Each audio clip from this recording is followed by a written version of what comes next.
ওই জন্যই ওরা কায় কায় করছে। ই বাবা ভাই আজ এটাকে ধর, এটাকে ধরছি। ধর ধর, হাত দিস না। ধর আমি আমি একটু, বাবু এদিকে এসো, এদিকে এদিকে এদিকে এদিকে। ইয়ে কত বড় হয়েছে একটু না। আস্তে আস্তে ঢুকিয়ে দে, ফেলে দিয়ে পরে কায় কায় কায় কায় করা হচ্ছে না। ওখানে হবে না, এইখানেই হবে। ঠিক আছে তা বাবা গো, শুধু বাচ্চাগুলোকে ফেলে দেবে। নে মারপিট করার পর। সবুজ দেখা মারতে হবে, ওই ফেলেছে, ওকে মারছে, আমি বুঝতে পারছি। সবুজটা ফেলেছে না? হ্যাঁ এই মার মার, ওকে মার, মারতা। এ আমাদের সামনে মারবে না, বুঝতে পারছেন? যখন চলে যাব তখন মারপিট শুরু হবে। দেখুন এদের মারপিট শুরু হয়ে গেছে, এই যাবো তখনই বন্ধ হয়ে যাবে, দেখবেন।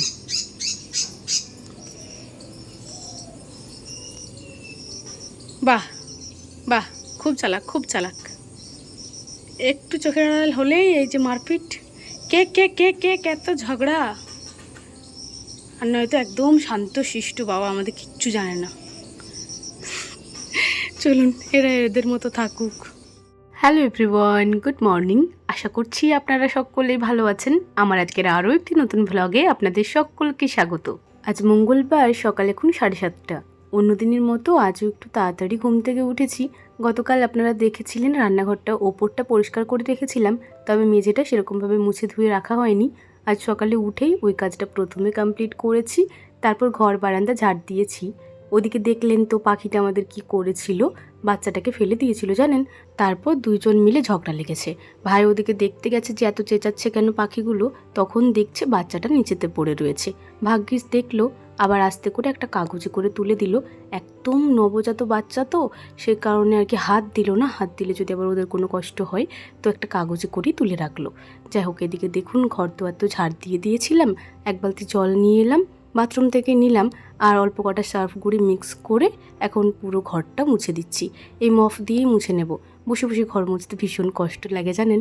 অনেক দিন হয়ে গেল ঘর দুয়ার সেরকমভাবে মুছি না, ঝাড় দিয়ে দিই, কাকিমা মুছে দেয় শ্বশুর বাড়িতে, আর বাবার বাড়িতে এই মফে করেই মুছি। এলে পরে সকালবেলা রান্নাঘরটা আজকে কাপড় দিয়ে মুছেছি, এতে করে একটুখানি কষ্ট লাগছিল জানেন। যাই হোক, এদিকে দেখুন দুটো রুম মুছে নিয়েছি।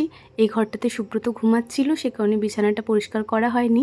ও উঠে যাওয়াতে এই যে বিছানাটা ভালো মতো গুছিয়ে নিলাম, একদম টান টান করে পেতে নিয়েছি। ঠান্ডা লাগছিল আগের দিন, হালকা হালকা কাঁথাগুলোও ব্যবহার হয়েছিল, তো সেগুলো গুছিয়ে নিলাম। চলুন এরপর এই ধারের ঘরটাও ভালো মতো মুছে নেব। দুদিন আগে এক বন্ধু আমার ভিডিওর মধ্যে তার নামটা নিতে বলেছিল। উনি বর্ধমান থেকে আমার ভিডিও দেখছেন, ওনার নাম সুমন মণ্ডল। এই যে সুমন, তোমার নামটা নিলাম, আশা করি তোমার ভালো লাগবে। আর তুমি বর্ধমান থেকে আমার ভিডিও দেখছো, এটা জানতে পেরে আমার ভীষণ ভালো লাগছে। আপনারা কে কোথা থেকে ভিডিও দেখছেন অবশ্যই কমেন্টে জানাবেন, তাহলে আমি জানতে পারবো যে আমার ভিডিও কত দূর দূরান্ত থেকে আমার বন্ধুরা দেখছে। সত্যি এতে করে বেশ ভালো লাগে জানেন। যাই হোক, গল্প করতে করতে ঘর বারান্দা ধোয়া মোছা হয়ে গেছে। রান্নাঘরটা তো সকালেই ধোয়া মোছা করে নিয়েছি, আপনাদেরকে বললাম। আর এই যে সিঁড়িটুকু রয়েছে, এটুকু ধোয়া মোছা করে নিলেই হবে। আজ জ্যৈষ্ঠ মাসের 19 তারিখ, আর এই 19 তারিখে হচ্ছে আমাদের বাবা লোকনাথের তিরোধান দিবস। এই দিনটাতে বাড়িতে ছোট্ট করে একটু পুজো হয়, তো সেই পুজোর জন্য আজ একটু তাড়াহুড়োও রয়েছে, আর সেই কারণেই এতটা সকাল সকাল সমস্ত কাজকর্ম কমপ্লিট করে নিয়েছি। ঘর ধোয়া মুছে হয়ে গেছে, এই যে মফটা ভালো মতো ধুয়ে জায়গা মতো রেখে দিলাম। চলুন এরপর যাবো স্নান করতে। এখন ওই 9টা মতো বাজে, এই সময় আমার স্নান করা হয়েছে, তার সাথে সাথে ঠাকুর মন্দির ধোয়া মোছাও করে নিয়েছি। বছরের এই যে দুটো দিন, এই জ্যৈষ্ঠ মাসের 19 তারিখ এটা তো ধরা আছে, আর জন্মাষ্টমীর দিন ধরে বাবার জন্মদিবসে পুজো হয়। এটা হচ্ছে বাবার তিরোধান দিবস। তো এই বছরে দুইবারই ঘর চেঞ্জ করা হয়, তো সেই ঘরটাকেও দেখুন ভালো মতো ধুয়ে নিয়েছি। সব কিছু ধুয়ে ধুয়ে এই যে উবুর দিয়ে দিয়ে রেখেছি। এদিকে পুজোর যে বাসনগুলো লাগে রেগুলার কাজে, সেগুলোও ধুয়ে নিয়েছি। আর এখানে দেখুন ভাই আম পল্লব, তারপর মা ফুল টুল এনে দিয়েছে, দুর্ব ঘাস যা যা লাগবে আর কি, ওগুলো সব মা রেডি করে দিয়েছে।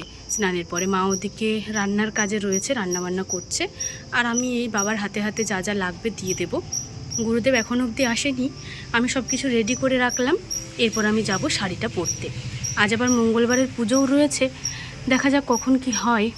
বিয়ের পরে একটা অভ্যাস হয়েছে আমার জানেন, জানি না এটা খারাপ অভ্যাস না ভালো অভ্যাস। এমনি দিনগুলোতে ধরতে গেলে খুবই ভালো একটা অভ্যাস, তবে পুজো পার্বণে একটা খারাপ অভ্যাস বলতে পারেন। আমার শ্বশুরবাড়িতে আপনারা সকলেই দেখেছেন ঘুম থেকে উঠেই সকলে খাওয়া দাওয়া করে নেয়। আমি প্রথম এমনটা করতাম না, তবে তারপর ওনাদের সাথে সাথে আমারও ওই অভ্যাসটা হয়ে গেছিলো। এখন জানেন তো উপোস কাপাস দিতে ভীষণ কষ্ট হয়, মানে খিদের জন্য দিতে পারি না। যাই হোক, কী আর বলবো, মানে বলতেও কেমন লাগছে। এদিকে দেখুন সকালবেলাতে দিদিমা অরবিন্দ মামার হাতে গোমূত্র, গোবর এবং গরুর দুধ দিয়ে পাঠিয়েছিল, সেগুলোই একটা একটা জায়গায় ঢেলে নিচ্ছি। ও মা, এক বাটির কাছাকাছি রেখেছি। এই দুধটা কোথায় রাখবো বলো? ফ্রিজে রাখবো? আমি নামিয়ে দিচ্ছি ভাইয়ের। তাহলে এখানেই নামিয়ে দিচ্ছি না? হ্যাঁ, এখানে সব তো নিরামিষ আছে আজকে। একটা ছোট্ট বাটিতে এক বাটি মতো দুধ ঢেলে রেখেছি, আর বাকিটা রান্নাঘরেতেই রেখেছি। ওটাতে পায়েস রান্না করা হবে। পায়েসটা অবশ্য আমিই রান্না করব, তবে তার আগে এই জিনিসপত্রগুলো যেগুলো বাইরে তুলসী মঞ্চে ছিল সেগুলো সমস্তটাই এই যে ঘরে জায়গা মতো রেখে দিচ্ছি। ঠাকুর মন্দিরে গোছানো থাকলে বেশ ভালো থাকবে। বাবাকে স্নান করানো হয়নি, তবুও আজকে বাবাকে দেখতে কি সুন্দর লাগছে দেখুন। আসলে আমি আজ স্নান করালাম না, গুরুদেব আসবেন, গুরুদেবই একটু স্নানটা করিয়ে দেবেন। এমনি ফুলের মালা আর সব কিছু তো খুলতে হবে, যে মালাগুলো পরানো আছে। আর এমনি কাঁচা ফুলের মালা বাবা এনেছে সকালে রজনীগন্ধার, ওটা তারপর পরানো হবে। তো বাবাই ওই স্নানটা করিয়ে দেবেন, আমি আর স্নান করালাম না। জায়গাটা ভালো মতো পরিষ্কার করে দিয়েছি। মোটামুটি জিনিসপত্রগুলো নিয়ে চলে এসেছি। আসলে ক্যামেরা অ্যাঙ্গেলটা চেঞ্জ করতে এলাম, আর তখনই আর কি বাবার দিকে ফোকাসটা পড়লো। কি সুন্দর লাগছে দেখতে, তাই ভাবলাম আপনাদের সাথেও শেয়ার করি। চলুন বাকি জিনিসপত্রগুলো নিয়ে চলে আসি। বাবার মূর্তির সামনে যে একটা ঘট পাতা থাকে, ওই ঘরটা আজকে আবার নতুন করে পাতা হবে, আপনাদেরকে দেখালাম। ওই জায়গাটা পরিষ্কার করে নিয়েছি। আর ওপরে একটা ছোট্ট মতো ঘর দেখতে পাচ্ছেন, ওটা হচ্ছে লক্ষ্মীর ঘট। আর নিচেতে আরও যে একটা ঘর দেখতে পাচ্ছেন, ওটা হচ্ছে মঙ্গলবারের ঘট। টুকিটাকি পুজোর সমস্ত জিনিসপত্রই ভেতরে রাখলাম। এই বড় বড় থালা বাসনগুলো আপাতত বাইরেই থাক। গুরু বাবা তো এখনো অব্দি আসেনি। এদিকে পুজোর কাজ আমার মোটামুটি রেডি হয়ে গেছে। আবার যদি কিছু লাগে তখন বাবা বললে পরে দিয়ে দেবো। ভাবলাম বসে থাকার থেকে ততক্ষণ প্রদীপটা রেডি করে দিই। এই যে পঞ্চ প্রদীপটা রেডি করে নেব। এটার তুলোটা এইভাবে দেবো, এভাবে দিলে না দেখেছি অনেকক্ষণ জ্বলে। আর এমনি প্রদীপেরটা যেমন দুটো করি সেরকম করে নেব। তো এগুলো সমস্তটাই রেডি করে রাখি, তাহলে বাবা এলেই পুজোতে বসতে পাবে। এই পুজোটাতে তো আর হোম যজ্ঞ কিছু হবে না, শুধু পুজোটাই দেওয়া হবে। খুব বেশি সময় লাগে না এটাতে। তো আমি এগুলো রেডি করে রাখলে আরও কম সময় লাগবে। আর এই যে পুজোর ফল প্রসাদ এগুলো সব বাবা নিয়ে আসবে, আমাদের গুরুদেব আর কি। তো উনি আসুক, তারপরেই ওগুলো সব কেটে রেডি করে নেব। ততক্ষণ বাবা ঘট পাতবে, আরও তো অনেক কাজ আছে, ততক্ষণ বাবা ওগুলো করবেন। চলুন আমি এগুলো ততক্ষণকে রেডি করে নিই। প্রদীপটা রেডি করে নেওয়ার পর অল্প করে খড়িমাটি ভিজিয়ে প্রত্যেক দুয়ারে আলপনা দিয়ে নিয়েছি। এখন দেখুন ঘরেতে এলাম, এখনও পর্যন্ত বাবা আসেনি। ভাবলাম ততক্ষণ পায়েসটা বসিয়ে দিই। গোবিন্দভোগ চালের পায়েস হবে।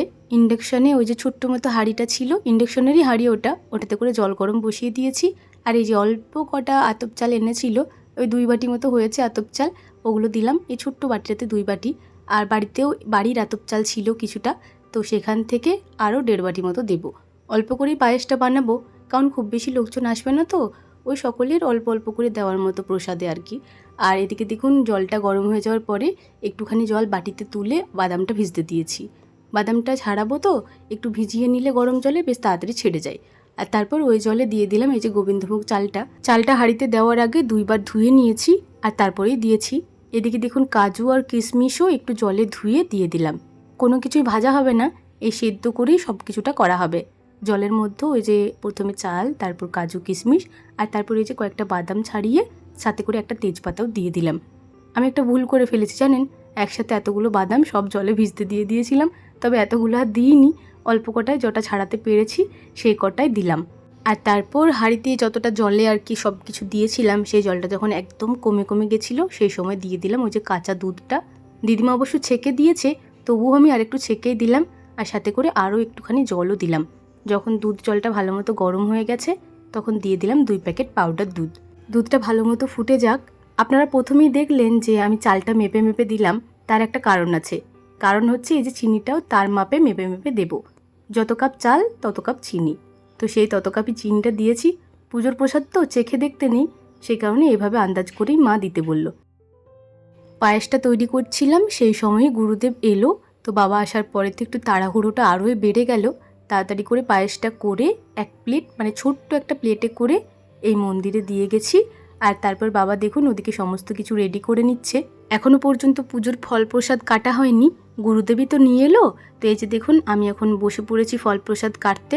ছোট্ট বটিটা না ভেঙে গেছে, সে কারণে এই চাকুটায় ভালো মতো ধুয়ে নিয়েছি আর এই চাকুতে করে ফল কটা কেটে নিচ্ছি।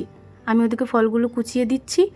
দুই পিস বড় বড় কুচিয়েছিলাম, ওগুলো দিয়ে বাবা দেখুন ওই যে নৈবেদ্য সাজিয়েছে।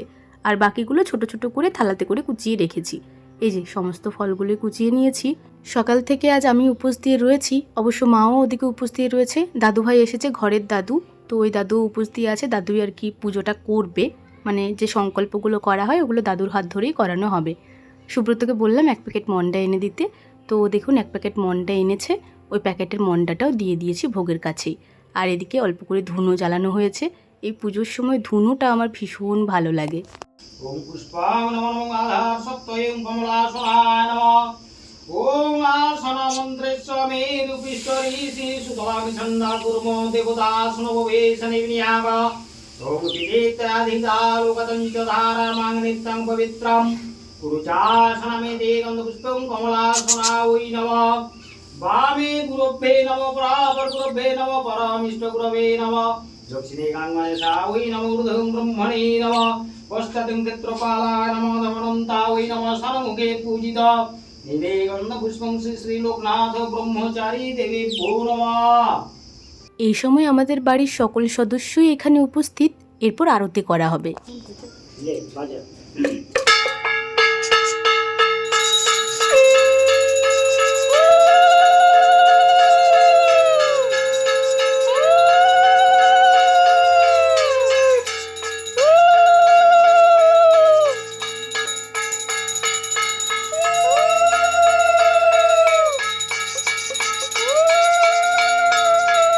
উলুধ্বনিটা আমি খুব ভালো দিতে পারি না, যাই হোক তবুও চেষ্টা করলাম।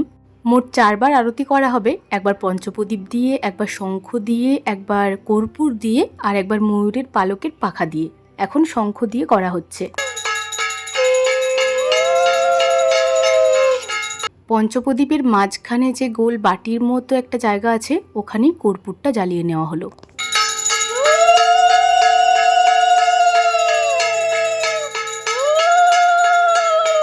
পঞ্চপ্রদীপ এবং কর্পূর দিয়ে আরতি করা হয়েছে। বাবা বলল এই অগ্নিশিখাটা সকলকে দিয়ে দিতে। তো এই যে দেখুন এখন সকলেই ওই অগ্নিশিখাটা নিয়ে নিচ্ছি। ইনি হচ্ছেন আমাদের বাড়িতে পুজো করতে আসে ওই ব্রাহ্মণ, উনিও আজ এসেছেন। পবিত্র অগ্নিশিখা সকলের কপালে ছোঁয়ালাম, তারপর সারা বাড়িতে ঘুরিয়ে নিয়েছি। পুজো এখন শেষের দিকে। নৈবেদ্য বাদে চিড়ে প্রসাদ এবং ফল প্রসাদ ওগুলো সমস্তটাই বাবা বলল নিয়ে চলে যেতে, তো সেই সমস্তটাই নিয়ে এসছি। এদিকে দেখুন একটা প্লেটে করে আমি প্রসাদ কিছুটা নিয়েও নিয়েছি। আপনারা চাইলেও কিছুটা প্রসাদ নিতে পারেন। যাই হোক চলুন এরপর আমি জলগ্রহণ করি, জল তেষ্টা পেয়েছে খুব। রান্না বান্না হয়ে গেছে সব? তুমি একবার দেখাও তো কী কী রান্না করলে। এই যে ভাত, ওই যে হাঁড়িতে রয়েছে ভাত, এই যে পোস্ত, এটা হচ্ছে ঝিঙে আলুই পোস্ত, পিঁপড়ে লেগে যাচ্ছে। আর এই যে আমার সবচেয়ে ফেভারিট তরকারি শুক্তো, একদম নিরামিষভাবে, কারণ আজকে সবই নিরামিষ। আর এটা চাটনি, এখানে রয়েছে টমেটোর চাটনি, শাক ভাজা, আর এটা মুগের ডাল। আর এই যে মুগের ডাল। আর ওই প্লাস্টিকটাতে রয়েছে পাঁপড়, ওদিকে মিষ্টি আছে, পায়েস আছে। আজকে রান্নাবান্না এই সব। আজ তো আমাদের মঙ্গলবার, আমরা ভাত খেতে পাবো না, তবে এই সমস্ত খাবার দাবার খেতে পাবো, কারণ সব কিছু একদম নিরামিষভাবে করা হয়েছে। পুজোর দিনে আমাদের নিরামিষই রান্নাবান্না হয়, তো বেশ ভালোই হয়েছে। ওদিকে আমি জল খেয়ে নিয়েছি। কয়েকজন চলে এসছে, কয়েকজন কি বলা হয়েছে আর কি, ভাইয়ের 4 জন বন্ধু আর আমাদের পাশের একজনের ঘরে বলা হয়েছে। তো ওরা দুজন এসছে, ঠাকুমা নাতনি, তো ওদেরকে খাওয়া দাওয়াটা দিয়ে দেবো আর ব্রাহ্মণ ঠাকুরকেও দিয়ে দেবো। চলুন মা রেডি করে দেয়, আর আমি ওদেরকে ধরে ধরে দিয়ে দিই। গতকাল আর কোনো রকম ভিডিও শ্যুট করা হয়নি, সারাটা দিন উপস্থিত ছিলাম, তো তার উপর এত ঘোরাঘুরি একটু ক্লান্ত হয়ে পড়েছিলাম। খাওয়া দাওয়ার পর একটুখানি ঘুমিয়েছিলাম, তারপর আবার ভয়েস ওভারের কাজ ছিল সেটুকু করেছিলাম। তো এতে করেই একদম সন্ধ্যা অবধি টাইমটা কী করে পেরিয়ে গেছিলো আমি নিজেই জানি না। রাত্রেবেলা আর সেরকম কিছুই করিনি, ওই যে তরকারি পাতি ছিল ওই দিয়ে আমি শুকনো মুড়ি খেয়েছিলাম, কারণ জানেনই তো একবার শুধুমাত্র ভিজিয়ে খেতে হয়, দুপুরবেলা ভিজিয়ে খেয়েছিলাম, তো রাত্রেবেলা সে কারণে শুকনো মুড়ি তরকারি দিয়ে খেয়েছিলাম। তো তারপর আবার কি দিনটা শেষ হলো। তো আজকের ভিডিওটা এখানেই শেষ করছি। ভিডিওটি কেমন লাগলো অবশ্যই কমেন্টে জানাবেন, ভালো লাগলে একটি লাইক করে দেবেন এবং সাবস্ক্রাইব করে আমার ছোট্ট চ্যানেলটির পাশে থাকবেন। সবাই ভালো থাকবেন, সুস্থ থাকবেন, সাবধানে থাকবেন। দেখা হবে খুব শীঘ্রই পরের কোনো একটি ভ্লগে। আজকের মতো টাটা। আর সকলেই খুব ভালো থাকুন, সুস্থ থাকুন। বাবা লোকনাথের কাছে এই প্রার্থনাই করি, সকলের জীবন সুখ সমৃদ্ধিতে ভরে উঠুক। সবাই ভালো থাকবেন।